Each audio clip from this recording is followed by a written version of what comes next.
There are moments in your life that arrive disguised as something ordinary.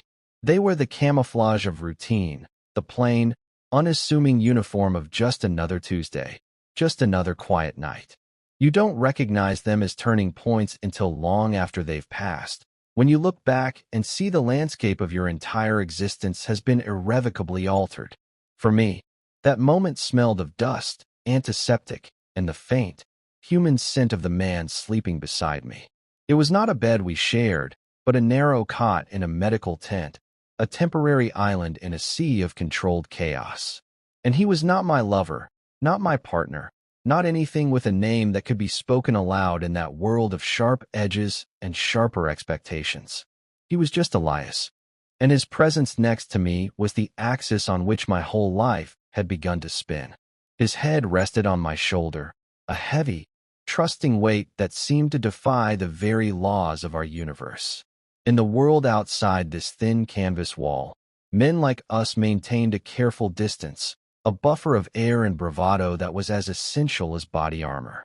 We were soldiers, carved from the same rigid mold of strength and self-reliance. We were taught to build walls, not bridges. Yet here, in the dim, sterile glow of a single battery-powered lamp, Elias had dismantled his fortress, brick by painstaking brick, and sought refuge in the meager shelter of my own. His breathing was a slow, rhythmic tide against my collarbone, a sound that had become more familiar to me than my own heartbeat. I had spent weeks, months, cataloging the subtle shifts in its cadence, the shallow, hitched gasps of a nightmare taking hold, the deep, even pull of true rest, the soft sigh that signaled his surrender to exhaustion. It was a language only I seemed to be fluent in, a secret dialect of vulnerability. I was a photographer by trade, or at least I had been in the life before this one. My eye was trained to find the story in the stillness, the meaning in the interplay of light and shadow.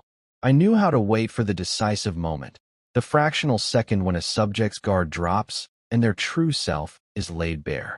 And for years, my subject had been Elias. I had watched him from the periphery, studying him with the patient, obsessive focus of my craft.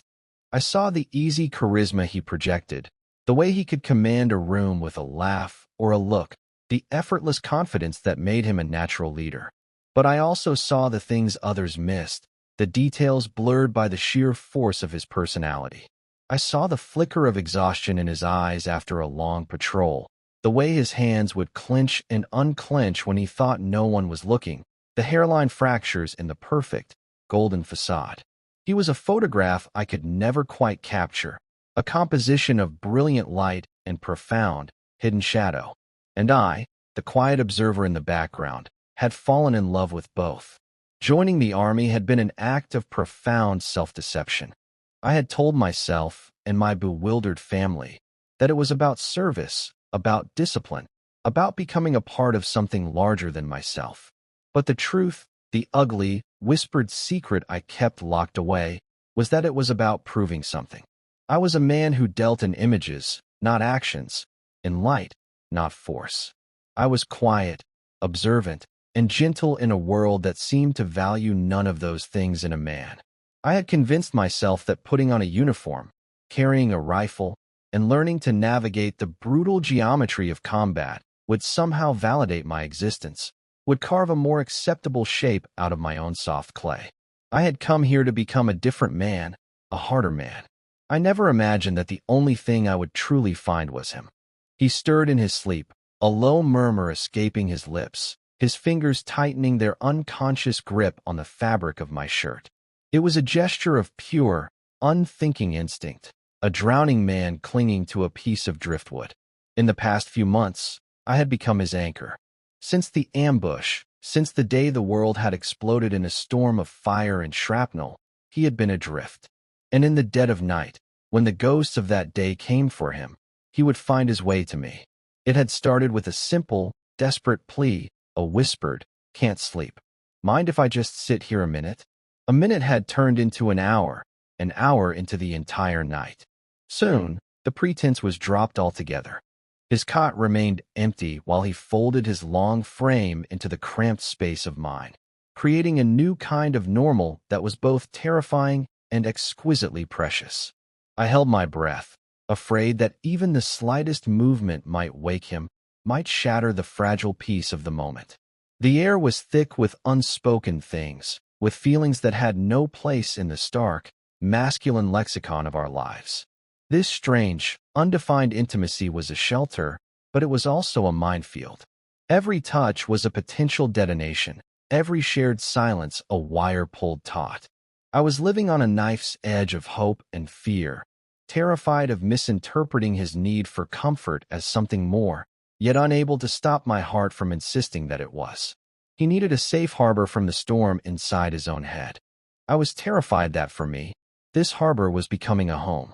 And I knew, with a certainty that chilled me to the bone, that if he ever truly woke up and saw where he was, he might flee and never look back. So I remained perfectly still, a statue of feigned sleep, guarding his rest and hoarding the warmth of his body against the cold loneliness I had known my entire life. This was our secret world, built in the dark, and I was not ready for the dawn. Our story, the real one, began under the relentless glare of a desert sun in the middle of basic training. It was a place designed to strip you down to your component parts, to sand away your individuality until you were nothing more than a functional piece of a larger machine. I was not weathering the process well. My body, accustomed to the quiet patience of a darkroom or the slow, deliberate pace of a nature hike, rebelled against the forced marches, the endless drills, the constant, screaming urgency. I was always a step behind, my rifle feeling alien and clumsy in my hands, my mind struggling to reconcile the artist's eye with the soldier's discipline. I was an anomaly, a quiet note in a deafening chorus, and the isolation was a physical weight. Elias was the opposite. He was everything I was not. He moved with a fluid, athletic grace that seemed custom-made for the uniform. He absorbed the commands, the tactics, the entire ethos of the place as if he were born to it. He was the golden boy, the one the drill sergeants saw as a reflection of their own best selves. He was popular, his laughter echoing across the mess hall, drawing others into his orbit like planets around a sun. He was strong, capable, and seemingly unbreakable. I watched him from a distance, a mixture of envy and a strange, unfamiliar admiration churning inside me. He was a masterpiece of classical form, all strength and perfect lines, while I felt like a rough, unfinished sketch. I had assumed I was invisible to him, just another nameless face in the platoon, another struggling cadet he effortlessly surpassed. But one afternoon, during a particularly grueling navigation exercise, my compass, my map, and my own exhausted mind conspired against me. I was lost, hopelessly disoriented in a landscape of identical-looking sand dunes and scrub brush. The sun beat down, sweat stung my eyes, and a cold knot of panic was tightening in my chest. The thought of failure was humiliating, but the thought of being left behind was terrifying. I was sitting on the ground, head in my hands, trying to fight back the rising tide of despair when a shadow fell over me. You trying to dig your way to China, or are you just enjoying the view? I looked up, squinting against the sun's glare. It was Elias. He was standing over me, hands on his hips, a canteen offered in one hand. There was no mockery in his voice, only a kind of weary amusement. I had expected a joke at my expense, a condescending remark. Instead, he just sank to the ground beside me, taking a long pull from his own water before speaking again. "This part sucks," he said, as if it were the most obvious fact in the world. "The maps they give us are 20 years old, and the sun melts your brain until you can't tell north from your own backside. It gets easier." I didn't know what to say. I just mumbled something about being a lost cause, about not being cut out for this. He just shook his head, a small smile playing on his lips. "Nah, you're just thinking too much.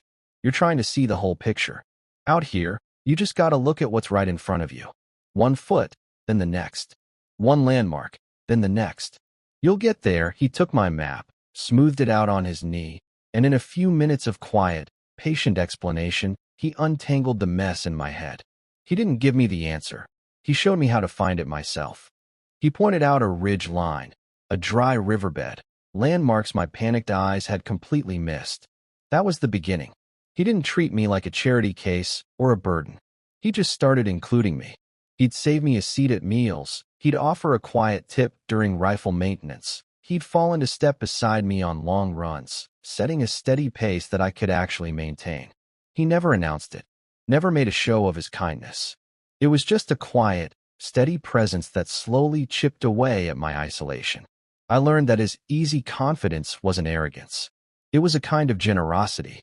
He had more than enough strength to spare, and he shared it without a second thought.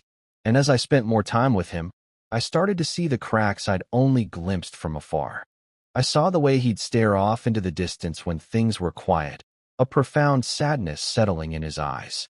I learned that he was here because of his father, a decorated colonel who expected nothing less than perfection from his son.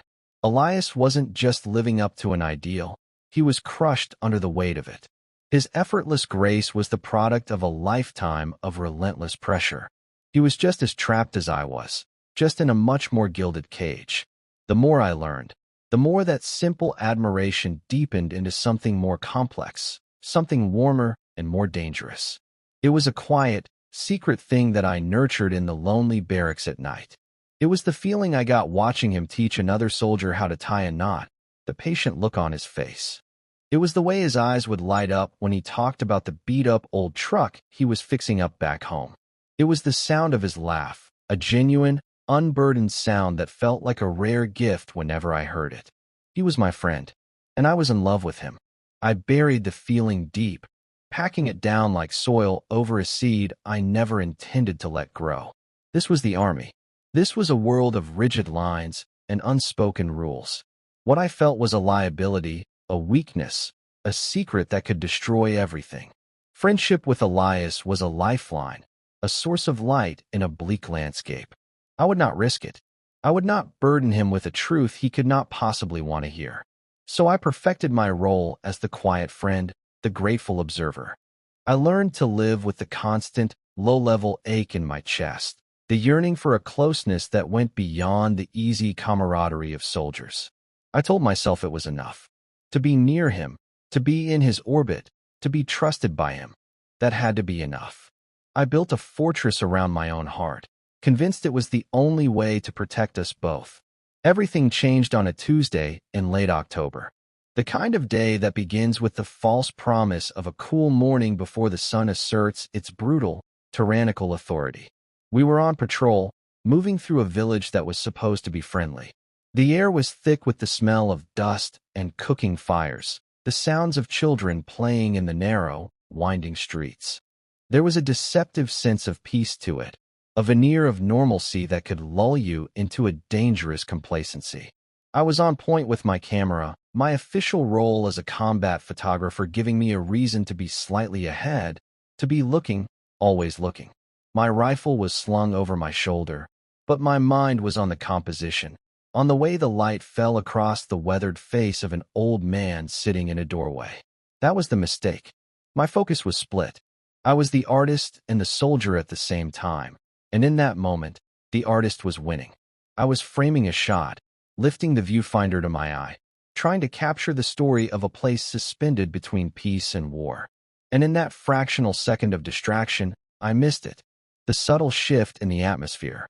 The sudden, unnatural silence as the children's laughter vanished.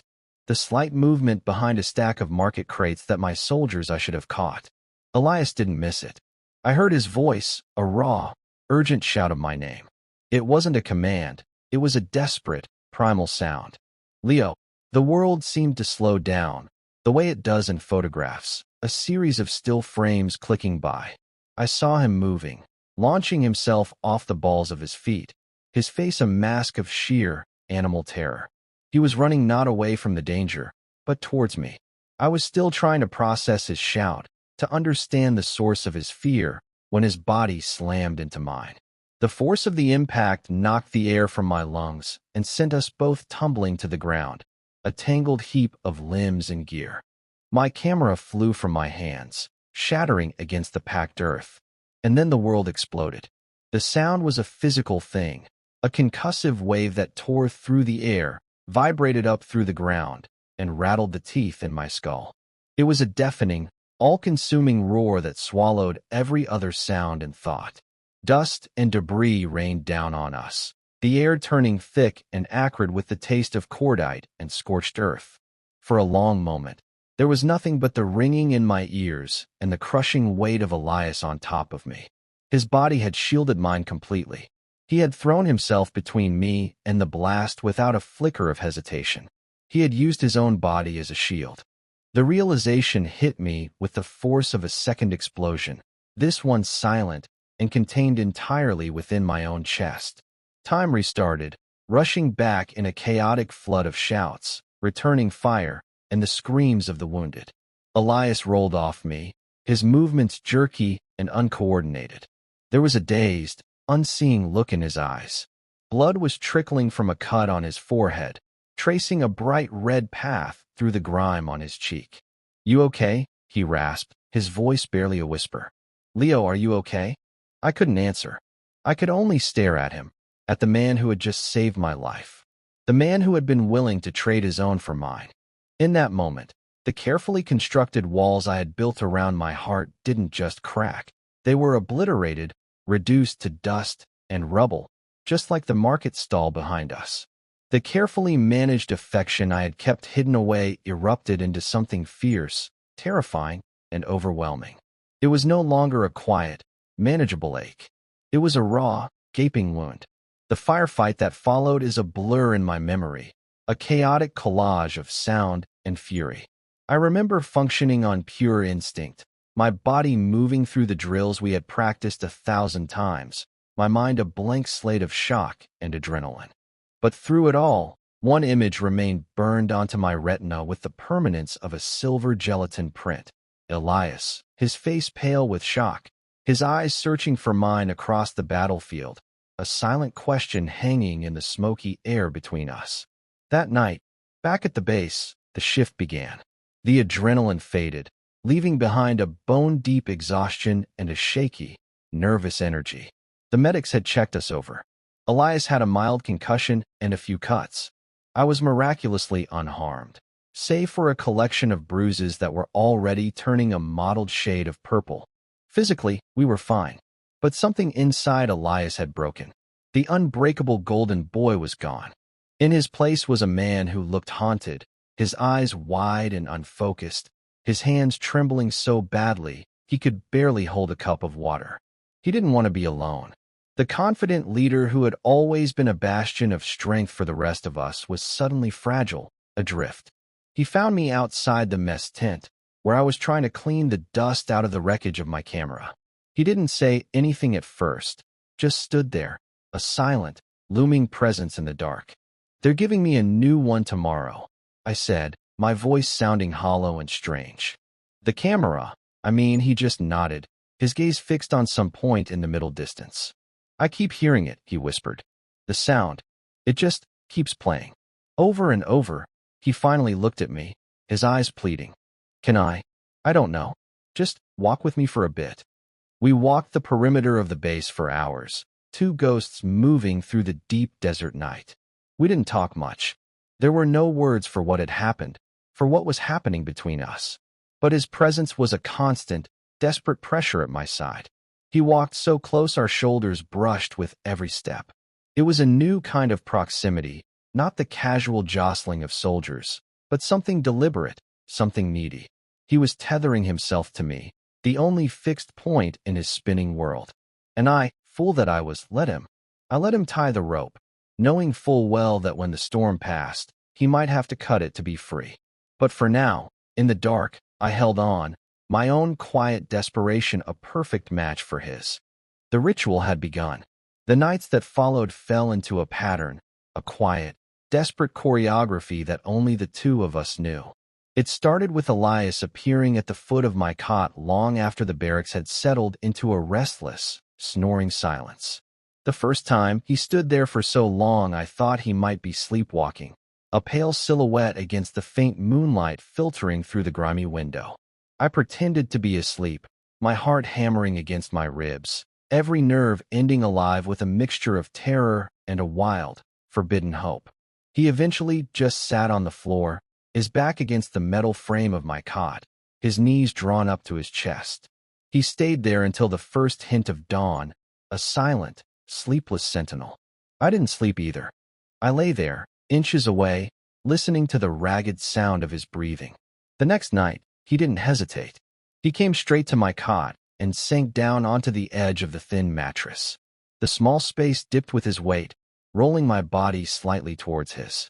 The heat of his thigh, even through 2 layers of fabric, was a brand against my leg. He didn't speak. He just sat there, head in his hands, and I lay there beside him, not daring to move, barely daring to breathe. The air between us was electric, thick with everything we couldn't say. He was seeking sanctuary, and my small, insignificant patch of canvas and metal had become his church. I was its unwilling, unworthy, and utterly devoted priest. It was on the 3rd night that the unspoken rule was finally, irrevocably broken. He was trembling, a fine, violent shudder that shook his whole frame. The nightmares were bad that night. I could hear his hitched, panicked breaths from across the room before he even got up. When he reached my cot, he didn't sit. He just stood there, looking down at me, his face a mess of anguish in the dim light. "Leo," he whispered, his voice cracking. It was the only word he said. I did the only thing I could. I shifted over, pressing myself against the cold wall, creating a sliver of empty space on the mattress. It was an invitation, a question, a reckless, foolish gamble. For a long moment, he just stared at the space I had made. I could feel the battle raging inside him, the conflict between his ingrained need for stoic independence and his raw, desperate need for comfort. Then, with a sigh that sounded like a final surrender, he lay down. He lay on his back, ramrod straight, his hands clenched at his sides. He was so close I could feel the heat radiating from his skin, smell the soap he used, the faint scent of gun oil that clung to everything in our lives. We were 2 statues lying side by side, a chasm of a few inches separating us that felt as wide as the ocean. The tension was an almost unbearable thing, a physical presence in the air. I was painfully, excruciatingly aware of every single point where our bodies almost touched. His shoulder to my shoulder, his hip to my hip, his leg to my leg. I don't know how long we lay like that. An hour. A lifetime. Then, slowly, tentatively, he rolled onto his side, facing me. In the near darkness, I could just make out the shape of his face, the dark pools of his eyes. He lifted a hand, his fingers hovering in the air between us for a second before they gently, hesitantly, rested on my arm. His touch was feather-light, a question. I didn't pull away. I couldn't have, even if I'd wanted to. My entire world had shrunk to that single point of contact. He took my stillness as an answer. He moved closer, folding his body around mine, his chest pressing against my back, his arms sliding around my waist to pull me securely against him. He buried his face in the space between my shoulder blades, and I felt the dampness of tears through the thin fabric of my shirt. And that was how he slept. Or rather, that was how he slept. His breathing, which had been shallow and ragged, finally deepened, the tension slowly seeping out of his body as he held onto me like a lifeline. I, on the other hand, lay awake for hours, my mind screaming. My body was a live wire, every nerve ending singing with a feeling that was equal parts agony and ecstasy. To have him this close, to feel the solid, reassuring weight of him, to be the one he sought out in the dark, it was everything I had ever secretly, foolishly wanted. But it was built on a foundation of his pain. I was a human sedative, a warm body to ward off the ghosts. Was that all? I had to believe it was. To hope for more was to invite a kind of devastation I wasn't sure I could survive. This became our ritual. Every night, without a word, he would leave his cot and come to mine. The pretense of just sitting fell away, replaced by the silent, accepted routine of him sliding in behind me, his arm wrapping around my waist, his steady breathing a comfort against my back. Some nights he was restless, his legs twitching, his body tense as he fought battles in his sleep. On those nights, I would slowly, carefully, place my hand over his on my stomach, a small gesture of reassurance that seemed to soothe him. He would sigh, his body would relax, and he would pull me even closer. Other nights, he was just a dead weight of pure exhaustion, falling into a deep, dreamless sleep the moment his head hit the pillow. During the day, we were back to being soldiers. We were Sergeant Elias Thorne, the respected squad leader, and Specialist Leo Vance, the quiet photographer. We maintained the careful distance, the professional camaraderie. We talked about patrols, about gear, about letters from home. We never, ever spoke of the nights. It was a secret, silent agreement, a bubble of intimacy that existed only between the hours of midnight and dawn. The rest of the platoon seemed not to notice, or if they did, they had the good sense not to mention it. In a world where any sign of weakness could be fatal, men learned to respect the strange ways their brothers found to cope. Perhaps they saw it as nothing more than that, two men who had survived a trauma, leaning on each other. But for me, it was so much more. It was a slow, exquisite torture. My love for him, which I had tried so hard to suppress, was now being fed and nurtured every single night. It grew in the darkness, a resilient, tenacious vine, wrapping itself around my heart until I could barely breathe. I studied the back of his hand where it rested on my stomach, memorizing the shape of his knuckles, the dusting of fine hairs. I learned the exact rhythm of his heartbeat, feeling it against my back. I was drowning in the sensory details of him, and the effort it took to lock it all away when the sun came up was monumental. I felt like I was living two completely different lives, and the strain of keeping them separate was starting to wear me down. I was terrified of what would happen when he got better. When the nightmares faded, when his strength returned, would he still need me? Or would he wake up one morning, clear-eyed and restored, and look at me with horror and embarrassment, realizing the lines we had crossed? Would he pull away, leaving me with nothing but the ghost of his warmth and a heart that had been foolish enough to hope? The anxiety was a constant companion, a cold knot in my stomach that even his nightly presence couldn't completely dissolve. Our ritual was my greatest comfort and my deepest source of fear. It was a beautiful, fragile thing we had built in the dark, and I knew, with a painful certainty, that it could never survive the light of day. The breaking point arrived, as these things often do, not with a bang, but with a whisper. It had been nearly 2 months since the ambush, 2 months of our silent, nocturnal routine. The sharp edges of Elias's trauma had begun to soften, the nightly terrors becoming less frequent. He was more like his old self during the day, laughing with the other men, his movements regaining their old confidence. A part of me, the part that was his friend, was relieved, grateful to see the light returning to his eyes. But another part, the selfish, terrified part, felt a growing sense of dread with every step he took back towards normalcy. The closer he got to being whole again, the further he seemed to be drifting from me, even as he still sought me out each night. That night, something was different. He came to my cot as usual, but instead of settling in behind me, he lay on his back, staring up at the canvas ceiling. The silence between us was heavier than usual, not the comfortable, sleepy silence we had grown accustomed to, but one filled with a new, sharper tension. I lay on my side, facing him, watching the faint play of moonlight across his features. His eyes were open, wide and unervingly clear. He wasn't on the verge of a nightmare. He was profoundly, soberingly awake. "I can't keep doing this to you," he said, his voice low and rough. The words dropped into the quiet of the barracks like stones into a still pond. My heart seized. This was it. This was the moment I had been dreading. He was better now. He was letting me go. I tried to keep my own voice steady, to inject a note of casual nonchalance that I was nowhere near feeling.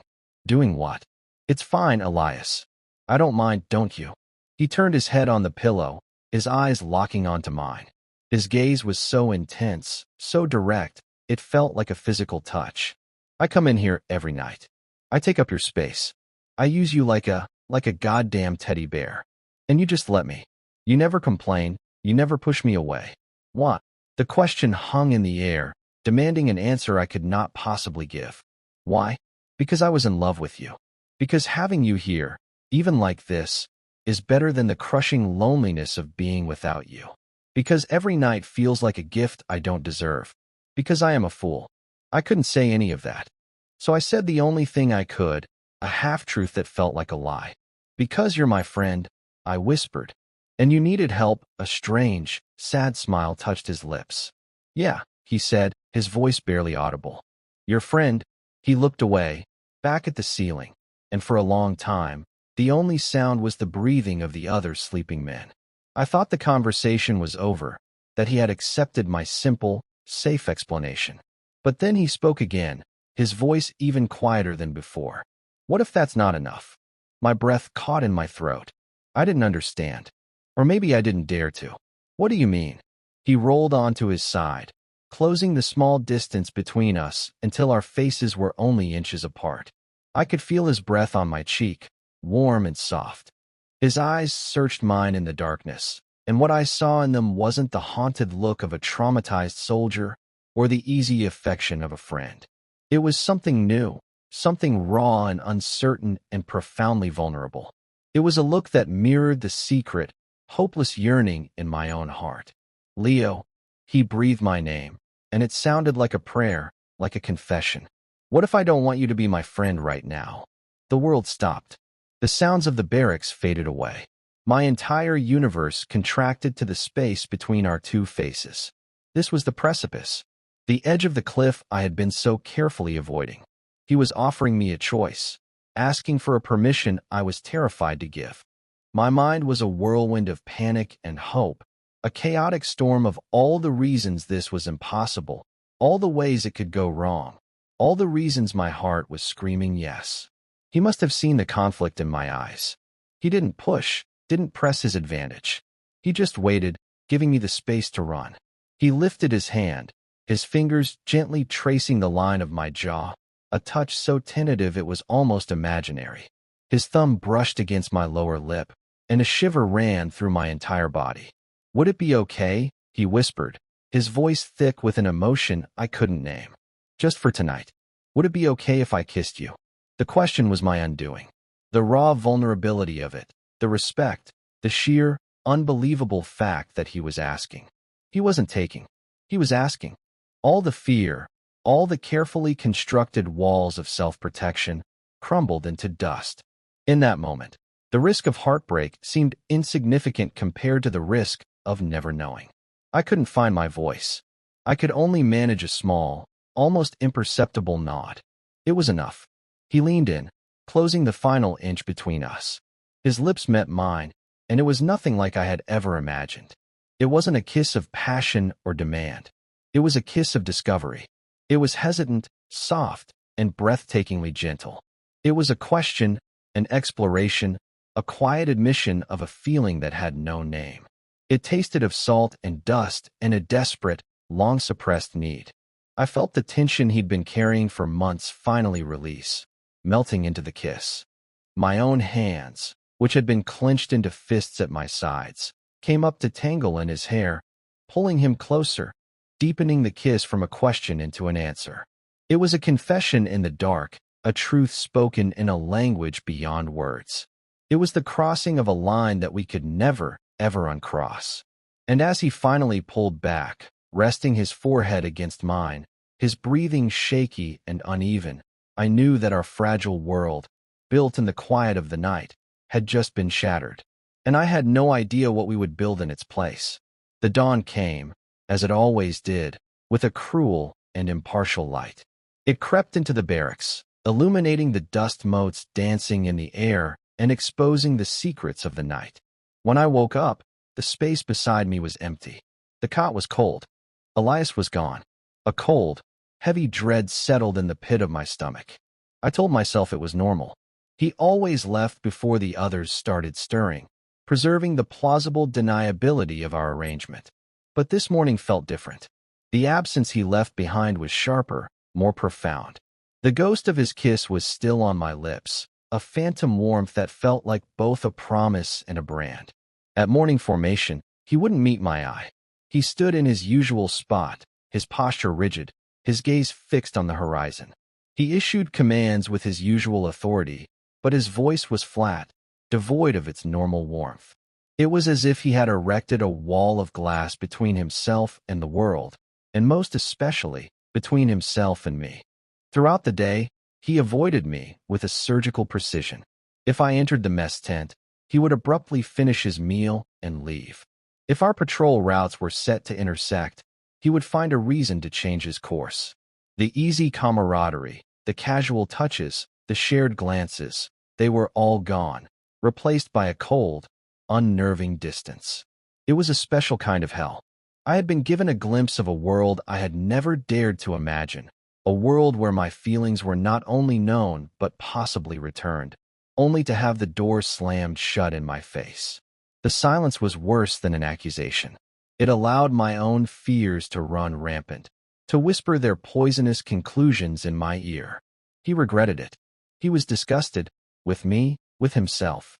The kiss had been a mistake, a moment of weakness born from trauma and exhaustion, and now, in the clear light of day, he was horrified by what he had done. I had been a temporary comfort, a convenient port in a storm, and now that the storm was passing, he was setting sail without a backward glance. The thought was a physical pain, a sharp, twisting blade in my gut. For 3 days, I lived inside this spiraling agony. I went through the motions of my duties, my body on autopilot while my mind endlessly replayed the kiss, the question, the look in his eyes. Had I imagined it all? Had I projected my own desperate longing onto him, mistaking his need for my want? The uncertainty was eating me alive. I felt a fool, exposed and humiliated. The friendship, the precious, essential thing I had been so terrified of losing, felt like it was already gone, replaced by this awkward, painful silence. The fortress I had built around my heart was in ruins, and I felt undefended against the onslaught of my own grief. On the 4th night, I couldn't take it anymore. The cot felt impossibly large and empty without him. The silence in the barracks was a screaming void where the sound of his breathing should have been. I knew that if I didn't do something, if I didn't force the issue, this silence would calcify, would become the new, permanent foundation of our relationship. The fear of rejection was immense, but the pain of not knowing was worse. I had to know the truth, even if it was the one I dreaded most. I found him in the motor pool, working on the engine of a Humvee long after everyone else had turned in. The only light was the harsh, white glare of a single work lamp, casting long, distorted shadows. He had his back to me, his shoulders tense, his hands moving with a frantic, jerky energy as he tightened a bolt that was already tight. He was hiding in the noise, in the work, in the smell of grease and diesel. I stood in the shadows for a moment, my courage failing me. But then I thought of the man who had thrown his body in front of an explosion for me, and I found a sliver of my own. Elias, his whole body went rigid. He didn't turn around. His hand froze on the wrench. "What do you want, Vance?" he said, his voice cold and clipped. He used my last name. He never used my last name. It was a deliberate blow, a clear message to retreat. I took a step forward, into the light. "I want you to talk to me, nothing to talk about," he muttered, turning his attention back to the engine, pretending to be absorbed in his work. "I'm busy." "No, you're not," I said, my voice quiet but firm. "You're hiding, just like you've been hiding for the past 3 days. Look at me." He slowly, reluctantly, straightened up and turned to face me. His face was pale in the harsh light, his eyes dark and guarded. He looked exhausted, haunted in a way I hadn't seen since the first few days after the ambush. The wall was back up, higher and thicker than ever before. "What do you want me to say, Leo?" he asked, his voice raw. "That it was a mistake? That it shouldn't have happened? Fine. It was a mistake. Are you happy now?" Every word was a punch to the gut. I felt the blood drain from my face. So it was true. My worst fear was true. But looking at him, at the sheer misery etched on his face, I saw something more than just regret. I saw fear. He was terrified. A mistake for who, Elias? I pushed, my own desperation making me bold. "Was it a mistake for you? Or do you just think it was a mistake for me?" "It doesn't matter," he snapped, throwing the wrench onto a nearby workbench with a loud, angry clatter. "It can't happen. We can't be that. I can't be that. Do you understand? I'm Sergeant Thorne. I'm a leader. I have a responsibility to these men. I have a father who—" He trailed off, running a hand through his hair in a gesture of pure frustration. This is not who I am. The pain and confusion radiating from him were so palpable they were almost a physical force. He wasn't just rejecting me. He was rejecting a part of himself, a part he didn't understand and was terrified of. He was trying to force himself back into the neat, orderly box that the world, his father, and the army had built for him. The kiss had shown him a world outside that box, and it had scared him to death. "Who you are," I said, my voice trembling with a sudden surge of anger and hurt. "Who you are is the man who saved my life. Who you are is the man who held me on a run when I wanted to quit. Who you are is the man who comes to my bed every night because the dark is too much to handle on your own. And who you are is the man who kissed me like I was the only thing that could save you. So don't you dare stand there and tell me this is not who you are. Maybe this is the first time you've ever actually been who you are." The words hung in the air between us, stark and undeniable. His face crumpled, the anger draining out of him, replaced by a look of such profound, heartbreaking sorrow that it stole my breath. "I'm scared," he whispered, the words barely audible. "Leo, I'm so scared. Since that day, nothing makes sense anymore. The things that were supposed to be important, the rules, the plans, it all just feels like noise. And the only time it's quiet, the only time I feel safe, is when I'm with you. I don't know what that means. I don't know what to do with it." He finally looked at me, his eyes swimming with unshed tears. The walls were down. The fortress was gone.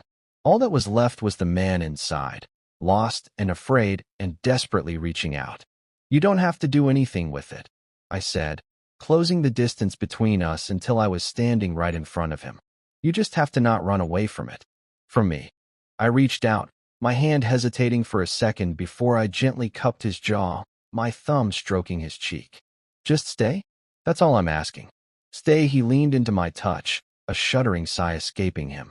He closed his eyes, and a single tear traced a path through the grease on his cheek. "Okay," he whispered. "Okay, Leo. I'll stay." In the quiet aftermath of that confrontation, something new began to form. The confession in the motor pool had not solved everything, but it had cleared the air, replacing the suffocating silence with a fragile, tentative honesty. The fear and confusion didn't vanish overnight, but they were no longer a wall between us. Now, they were a shared landscape we were learning to navigate together. He had stayed, and in doing so, had chosen a new and uncertain path.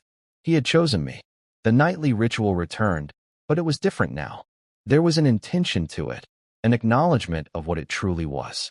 He would come to my cot, and I would make space for him, and when he settled in beside me, it was not just as a man seeking refuge from his ghosts, but as a man seeking refuge with another. The kiss was not repeated, not right away. We seemed to have a mutual, unspoken understanding that we needed to rebuild our foundation before we could construct anything taller. The intimacy became less about physical release and more about a profound, grounding comfort. It was in the way he would find my hand in the dark and lace his fingers through mine, holding on tightly until he fell asleep. It was in the way I would wake in the middle of the night to find him watching me, a soft, wondering look on his face. During the day, the change was more subtle, but just as significant. The cold distance was gone, replaced by a quiet, constant awareness of each other. We were a magnetic field, always conscious of the other's position, our orbits naturally aligning. We would fall into step on patrols, our arms brushing. We would find ourselves sharing a ration pack, sitting back to back for a moment of rest. The other men in the platoon noticed, of course. They weren't blind, but they said nothing. Elias was still their leader, and I was still the quiet guy with the camera. Whatever was happening between us, it was our own business. There was a kind of unspoken respect in their silence, an acknowledgement that in a place like this, you took your comfort where you could find it. We started talking, really talking. In stolen moments behind supply sheds, on late-night watch duty, in the hushed privacy of our shared cot.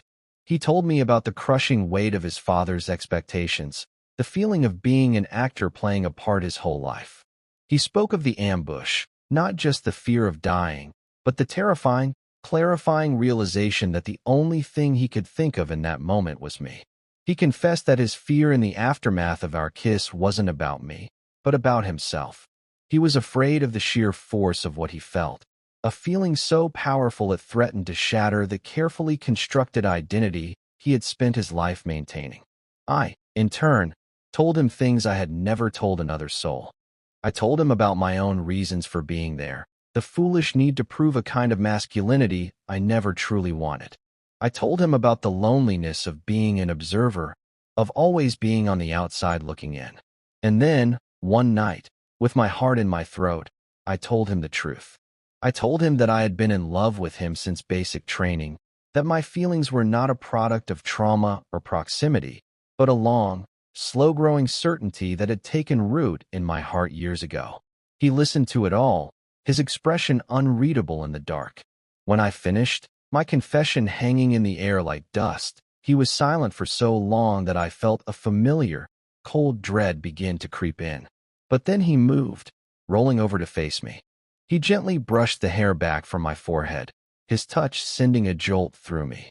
"I think," he said, his voice soft and measured, "I think I have been too. I just didn't have a name for it. It was just you. You were the place my mind went when it was quiet. The person I looked for in a crowd. I didn't understand it. I just knew that everything felt better, safer, when you were near. I guess I needed the world to almost end to finally see what was right in front of me."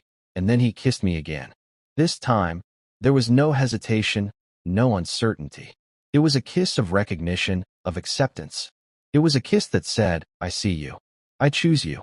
I am home." It was the beginning of our new normal. We became a quiet unit of two. Our affection was never public, never flagrant. It lived in the small, private moments. It was a shared look across the briefing room, a hand on the small of my back as he passed behind me, the way he would always make sure my canteen was full before a patrol. It was a domesticity carved out of the harsh landscape of war. We learned to create our own private world, a bubble of peace in the midst of chaos. He was my strength, and I was his calm. Together, we were more whole than we had ever been apart. The nightmares didn't disappear completely, but they lost their power over him. When they came, he would wake up not in a cold sweat of terror, but in my arms. He would press his face into my neck, and I would hold him, whispering to him until his breathing evened out, until the ghosts retreated back into the shadows, banished by the simple, profound reality of our shared warmth. We were healing, not just from the trauma of the ambush, but from the deeper, older wounds we both carried. There are spaces in our lives that are not defined by walls or ceilings, but by the presence of another person. They are the safe harbors we build in the middle of a storm, the quiet rooms we construct in our own hearts. Elias had become my space, my home, my anchor in a world that was constantly trying to pull me adrift. Joining the army had been an act of trying to prove who I was. I had come here to forge myself into something hard and unbreakable. Instead, I had been broken open, and in the wreckage, I had found a strength I never knew I possessed, the strength to love, to be vulnerable, and to be loved in return. We didn't know what the future held, what would happen when we finally left that world of sand and uniforms behind. We never spoke of it. It was enough to have the here and now. It was enough to have the quiet certainty of his hand in mine in the dark, the steady rhythm of his heart against my back. We had survived the explosion, we had survived the silence, and now we were learning to survive the peace. We began to heal in the beautiful, honest silence we had learned to create together, a silence that was no longer empty, but full of every promise we didn't need to speak aloud.